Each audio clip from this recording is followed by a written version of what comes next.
হানিফ সহ আরও সদরুদ্দিন খান, আসগর আলী, আতাউর রহমান আতা সহ মোট 4 জনের বিরুদ্ধে একটি নতুন ফর্মাল চার্জ আন্তর্জাতিক অপরাধ ট্রাইব্যুনাল 2-এ দাখিল করা হয়েছে। সেটার উপরে আজকে শুনানি অনুষ্ঠিত হয়েছে। অপরাধ আমলে গ্রহণের জন্য প্রসিকিউশনের পক্ষ থেকে প্রেয়ার করা হয়েছে। আদালত আগামীকালকে এটার উপরে আদেশ দেবেন বলে জানিয়েছেন। এই ফর্মাল চার্জে আমরা মাহবুবুল আলম হানিফের ব্যাপারে কমন রেসপন্সিবিলিটির অভিযোগে নিয়ে আসছি, যিনি ওবায়দুল কাদের সহ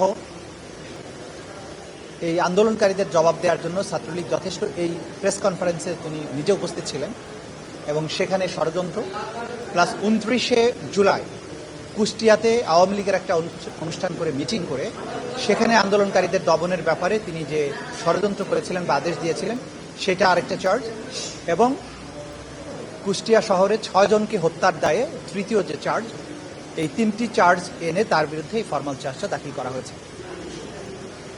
এই 3টি অভিযোগ প্রমাণের জন্য সাফিসিয়েন্ট ম্যাটেরিয়াল, তথ্য প্রমাণ আদি সবকিছুর প্রসিকিউশন দাখিল করেছে।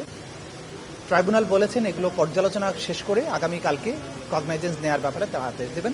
আমরা আশা করছি কালকে এই ব্যাপারে যথাযথ আদেশ ট্রাইব্যুনাল প্রদান করবে। বাকি আসামিদের অবস্থান কি? আসামিরা সবাই পলাতক, কারণ 5ই আগস্টের পরে পট পরিবর্তনের পরে প্রথম সুযোগেই তারা পালিয়ে গেছেন বাংলাদেশ থেকে।